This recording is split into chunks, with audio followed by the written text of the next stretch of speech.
Hello friends, this is Alok Mishra. Welcome to on my platform teaching junction. Friends, जैसा एक news आ रही है जो कि बीएड डिग्री धारकों के लिए है कि जो प्राथमिक में बीएड वाले वैलिड नहीं थे, जैसा कि सुप्रीम कोर्ट का अभी ऑर्डर आया था कि बीएड जो है प्राथमिक में वैलिड नहीं।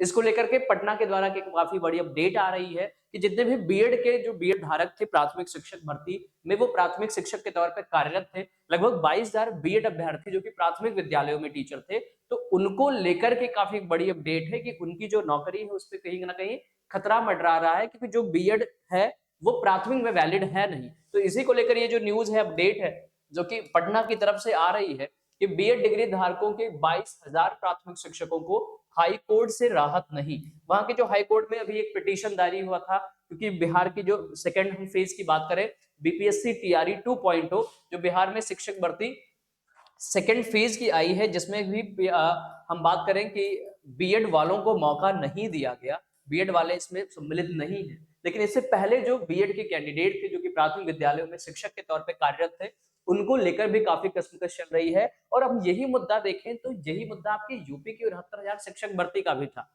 देखिए, 69,000 शिक्षक भर्ती में काफी ऐसी संख्या में अभ्यर्थी हैं जो कि बीएड धारक थे और वो सभी प्राथमिक विद्यालयों में शिक्षक तौर पर कार्यरत हैं। तो क्या उनके लिए भी ये कुछ ऐसा चीजें होंगी? क्योंकि हमारे जो साथी हैं यूपी के लोग, वो भी कोर्ट जा सकते हैं इस मुद्दे को लेकर कि प्राथमिक केवल जो है वो डीएलएड डीएड इन्हीं का हक है, बेसिकली बीएड वाले तो प्राथमिक में वैलिड ही नहीं है। तो यही सारे जो मुद्दे हैं वो न्यूज में अपडेट की थी जो कि पटना की तरफ से आ रही है। आप देख सकते हैं पटना विधि संवाददाता के राज्य सरकार के अधीन प्राथमिक स्कूलों में बीएड की डिग्री पर नियुक्त लगभग करीब 22,000 शिक्षकों की नौकरियों पर संकट के बादल मंडराने लगे। और देखिए, पटना हाई कोर्ट ने पहली से 5वीं कक्षा तक के शिक्षकों को कोई राहत नहीं दी है। जो पहले पूर्व शिक्षक, इससे पहले प्राथमिक विद्यालयों में शिक्षक के तौर पर कार्यरत हैं लोग, उनको लेकर के काफी बड़ी कश्मकश चल रही है। और यहाँ आप देखिए, कोर्ट ने कहा है कि संविधान के अनुच्छेद 141 के तहत हाई कोर्ट को सुप्रीम कोर्ट के फैसले को मानना होगा। जैसा भी आपको पता है, एक वर्डिक्ट था सुप्रीम कोर्ट के द्वारा, इसे पूरी तरीके से खारिज करते हुए ये कहा गया कि बीएड वाले प्राथमिक में वैलिड नहीं, ये केवल अपर प्राइमरी और हायर क्लासेस में इनकी जो टीचर ट्रेनिंग कोर्सेज है जो कि एनसीटीई द्वारा कराई जाती है, तो एनसीटीई ने अपने गाइडलाइन में काफी कुछ चेंजेस किए और इस तरीके से बीएड वाले पीआरटी में वैलिड बिल्कुल नहीं। और आर्टिकल 141 का सहारा लेते हुए हाई कोर्ट का एक वाक्य है, उसने कहा कि हाई कोर्ट बाध्य है सुप्रीम कोर्ट के जो फाइनल जो आया जस्टिस आया, फाइनल जो भी डिसीजन है उसको मानने के लिए उसे एप्लीकेबल करने के लिए वो बाध्य है। यहाँ आप देख सकते हैं, ऐसे में बीएड डिग्री धारकों के लिए प्राथमिक विद्यालयों में शिक्षकों के पद पर नियुक्त होने के ये पात्र नहीं। तो देखते हैं आगे क्या कुछ होगा।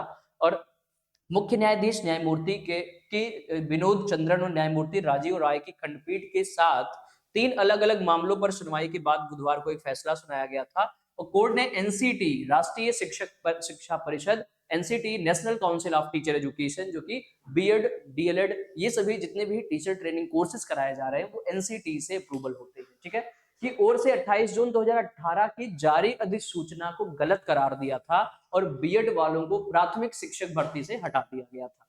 ठीक है, तो ये आप देख सकते हैं एनसीटी की उस अधिसूचना की वैधता को हाईकोर्ट में चुनौती दी गई।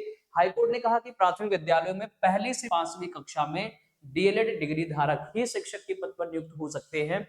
इसके बाद एनसीटी की अधिसूचना को सुप्रीम कोर्ट में चुनौती दी गई।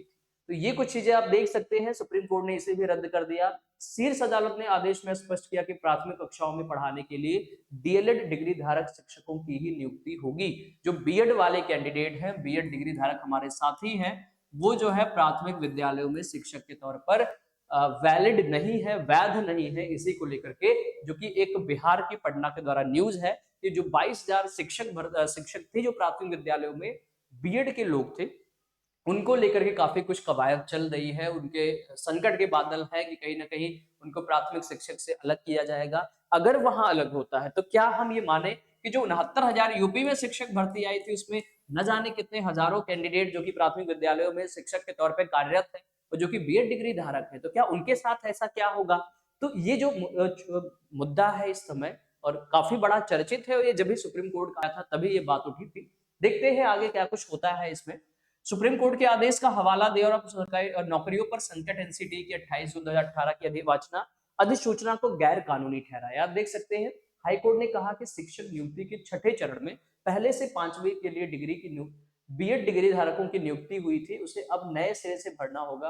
राज्य सरकार को एनसीटीई की 2010 से जारी मूल अधिसूचना के अनुसार योग्य उम्मीदवारों से ही नियुक्ति करनी होगी। तो ये कुछ आप वाक्य देखें जो कि बीएड डिग्री धारकों अभ्यर्थियों के लिए काफी एक उनके दिल को दहलाने वाली घटना हो सकती है, क्योंकि उनका जो शिक्षक पद है वो कहीं ना कहीं बाधित हो सकता है, जा सकता है।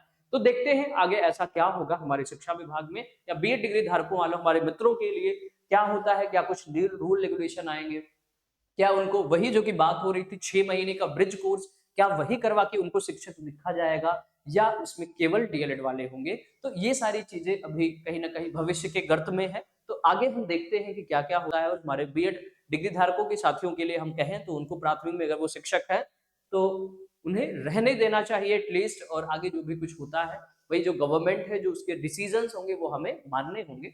सो हम देखते हैं आगे जैसी भी घटनाएं होंगी, आगे जैसा भी वाक्य बनता है उसको हम आगे देखते जाएंगे। तो चलिए फ्रेंड्स, ये कुछ अपडेट थी आप सभी के लिए जो कि शिक्षा विभाग की काफी बड़ी अपडेट थी। सो आपके साथ मैंने ये साझा किया। आपको ये वीडियो कैसा लगा आप कमेंट बॉक्स में जरूर बताइए, और आप अपनी भी राय दीजिए। आप बताइए कि बीएड वाले क्या प्राथमिक में जो शिक्षक पुराने बने हैं क्या उनको निकालना उचित है या नहीं। अपनी राय अपने कमेंट बॉक्स में आप जरूर बताएं, और इसको अपने कई साथियों, अपने जो भी शिक्षक भर्ती से जुड़े मित्र लोग हैं उनको आप शेयर जरूर करिए। तो चलिए फ्रेंड्स, मिलते हैं अगले सेक्शन में जिसमें हम आपको करा रहे हैं शिक्षक भर्ती की कंप्लीट प्रिपरेशन, और आपके शिक्षक भर्ती से जुड़ी अपडेट के लिए हमारे इस चैनल को सब्सक्राइब जरूर करें। फ्रेंड्स, मिलेंगे नेक्स्ट सेशन में। Thank you so much to everyone. Thanks for watching the video.